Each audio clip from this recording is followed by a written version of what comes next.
કેમ છો વડીલ મિત્રો? સ્વાગત છે તમારું અમારી ચેનલ હેલ્થની વાતોમાં.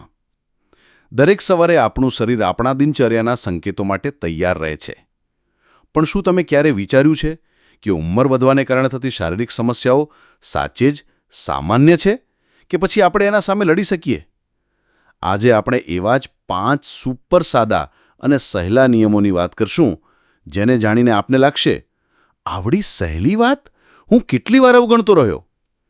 એ પહેલાં જો ચેનલ પર નવા હો તો જલ્દીથી ચેનલને સબસ્ક્રાઇબ કરો, વિડીયોને લાઇક અને તમારા મિત્રો અને સગા સંબંધીઓને શેર કરો, અને કોમેન્ટમાં તમારા કિંમતી અભિપ્રાય જરૂર આપજો. આજનો આ વિડીયો એક ગિફ્ટ છે દરેક તે વ્યક્તિ માટે જે કે તેથી વધુ છે અને દવાઓની સીલીઓનો પચડાટ ભોગવી રહ્યો છે, પણ આશા હજુ જીવિત છે. વૃદ્ધાવસ્થા એ કોઈ બીમારી નથી, તે તો એક વૈભવી પડાવ છે જો તમે દરેક દિવસને સ્વસ્થતા અને ચેતનાથી શરૂ કરો. આ વિડીયોનું મંતવ્ય માત્ર નિયમો સમજાવવાનું નથી, પણ તમારા અંદરના વિશ્વાસને જગાડવાનું છે. તો આવો શરૂ કરીએ એવી 4 આદતો સાથે જે દવાઓ વગર જીવનને દીર્ઘ, આનંદમય અને તંદુરસ્ત બનાવી શકે. નંબર 1. સવારમાં હૂંફાળા પાણીનું મહત્વ સમજવું ખૂબ જરૂરી બને છે. સવારમાં ઉઠીને 1 ગિલાસ ઉષ્ણ તાપમાનનું પાણી પીવું. આવો સાદો નિયમ કેટલી વાર અવગણાયો હશે? આયુર્વેદ કહે છે કે ઊર્જાવાન દિવસની શરૂઆત તમારા પેટથી થાય છે. રાત્રે ખાવા પીવાનું પચાવ્યા પછી શરીરમાં ટોક્સિન્સ રચાય છે. હળવું ગરમ પાણી એ શ્રેષ્ઠ કુદરતી ડિટોક્સ છે. પાણી ગરમ કેમ હોવું જોઈએ?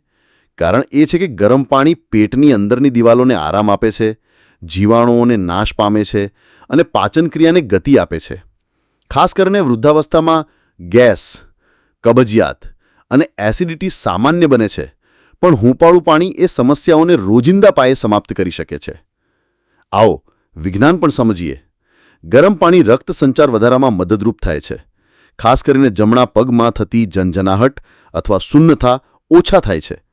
ઘણા વયસ્કોને ક્યારેય ખબર નથી પડતી કે સવારે પિત્તળની લોટીમાંથી પીવામાં આવેલું હૂંફાળું પાણી તેમના શારીરિક દુઃખના મૂળને ટચ કરી શકે છે. નંબર 2. બેડ પર સૂઈને હળવા સ્ટ્રેચિંગનું વિજ્ઞાન. જેમ એન્જિન શરૂ થવામાં સમય લે છે, તેમ જ આપણા શરીરને પણ ધીમેથી જગાડવું જોઈએ. આયુર્વેદ કહે છે, સાંજથી સવારે જાગતા સુધી શરીર શાંતિમાં હોય છે. અચાનક જ બેડ પરથી ઉઠી જવું, ખાસ કરીને વૃદ્ધોને માટે જોખમભર્યું છે. કમર, ઘૂંટણ અને માથાના દુખાવાની શરૂઆત અચાનક ઉઠી જવાની આદતથી થાય છે. દરરોજ સવારે 3 થી 5 મિનિટ બેડ પર લંબણી સ્થિતિમાં હળવી સ્ટ્રેચિંગ. હાથ ઉપર ખેંચો, પગ ધીમેથી સીધા કરો, પીઠને લંબાવો. આ બધું કરીને તમારું શરીર પોઝિટિવ ઉર્જાથી ભરાઈ જશે. આ ક્રિયા માત્ર ફિઝિકલ આરામ માટે નથી, પણ મગજને પણ મેસેજ આપે છે કે હવે તમારો નવો દિવસ શરૂ થવા જઈ રહ્યો છે. સ્ટ્રેચિંગ હાડકાં અને મસલીઓને લવચિક બનાવે છે, જે ઘૂંટણની પીડા અને કમરના દુખાવાને દૂર કરવામાં મદદરૂપ છે. નંબર 3. સૂર્યપ્રકાશમાં હલવી વોક. વિટામિન ડીનો વારસો. વિટામિન ડી એ એવું પોષક તત્વ છે જે આપણે બનેલી જ ખામીના લીધે દવાઓથી લેતા હોઈએ છીએ. પણ તમને ખબર છે, વિટામિન ડી કાયમ તમારા ઘરના દરવાજા બહાર ઊભું રહે છે, ઉગતા સૂર્યના રૂપમાં. દરરોજ સવારે 5 થી 10 મિનિટ, ખાસ કરીને સવારે 7 થી 9ના વચ્ચે ઘરના બહાર સૂર્યપ્રકાશમાં વોક કરવી એ છે પ્રાકૃતિક વિટામિન ડીનો શ્રેષ્ઠ સ્ત્રોત. આ કિરણો હાડકાને મજબૂત કરે છે, જે વૃદ્ધાવસ્થાની સૌથી મોટી સમસ્યા હાડકાની નબળાઈથી લડી શકે છે. ખાસ કરીને ઘરમાં રહેતા વયસ્કો માટે આ ટેવો અનિવાર્ય છે. તેઓ જેમ વધુ સૂર્યથી દૂર રહેશે, તેમ તેમના શરીરમાં થાક અને સુસ્તી વધી જશે. પણ માત્ર 5 મિનિટ પણ તમારી તંદુરસ્તી માટે ચમત્કાર સમાન સાબિત થઈ શકે છે. નંબર 4. પ્રાણાયામ એટલે શ્વાસથી તંદુરસ્ત જીવન.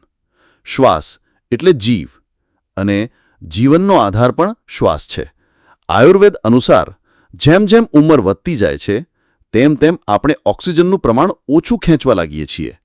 પ્રાણાયામ એટલે શ્વાસનો પ્રાકૃતિક અભ્યાસ. રોજ સવારે 10 થી 15 મિનિટ પ્રાણાયામ કરો. ઊંડો શ્વાસ લો, થોડી સેકન્ડ રોકો અને ધીમે છોડો. આવી ક્રિયાઓ ફેફસાની ક્ષમતા વધારશે, મગજમાં ઓક્સિજન પહોંચાડશે અને તમારા મનને શાંતિ મળશે. આ ટેવો ખાસ કરીને ઓક્સિજન લેવલ ઓછું હોવાને કારણે થતો થાક, ચક્કર, ગભરાટ અને ડિપ્રેશન માટે અમૃત સમાન છે. પ્રાણાયામ તમને વ્યસનો અને દવાઓમાંથી બહાર લાવી શકે છે. શરત એ છે કે તમે નિયમિત અને ધીરજથી કરો. નંબર 5. દવાઓ પર નિર્ભરતા ઘટાડવી. ઘણીવાર આપણે માન્યતા રાખી લઈએ છીએ કે હવે તો ઉંમર થઈ ગઈ છે, દવા તો ખાવી જ પડે. પણ શું એ સાચું છે? આયુર્વેદમાં સ્પષ્ટ કહ્યું છે કે રોજિંદી આદતો અને જીવનશૈલીમાં નાનકડો ફેરફાર કરીને ઘણી દવાઓની જરૂરિયાત ટાળી શકાય છે. આ 5 નિયમો આપણને એ માનસિક શક્તિ આપે છે કે હું મારી તંદુરસ્તીનો જવાબદાર છું. દવા લેવી એ પણ એક આદત બની જાય છે અને એ ધીમે ધીમે નિર્ભરતા બને છે. પણ જ્યારે તમે તમારા શરીરને કુદરતી રીતે સ્ટાર્ટ કરશો, સૂર્યની શક્તિ લેશો અને શ્વાસના પંથે જીવંત થશો, ત્યારે તમારા અંદર દવા વગર પણ બમણી શક્તિ ઉપજે છે. આ વિડિયો માત્ર તમારા માટે નથી, એ તમારા જીવનસાથી, તમારા મિત્રો, પાડોશી અને સમૂહ માટે છે.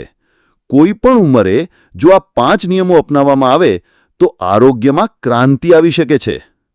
ગામના મોટા ભાગના વયસ્કો હજુ પણ દવાઓના સહારે જીવી રહ્યા છે. શું તમે એમાં થોડી રાહત લાવી શકો છો? જવાબ છે હા. બસ આ વિડિયો તેમને મોકલવો છે, વાત કરવી છે અને એકસાથે શરૂઆત કરવી છે. આ 5 નિયમોની સુંદરતા એ છે કે તે દરેક માટે લાગુ પડે છે. તમે ધીરે ધીરે આ ટેવો બનાવો, બીજા તેને જોઈને પ્રેરણા લેશે. પરિવર્તન વ્યક્તિગત નથી, તે સામૂહિક બનતું હોય છે. આ વિડિયો એ યાદગાર છાપ છે એક નવી શરૂઆતની.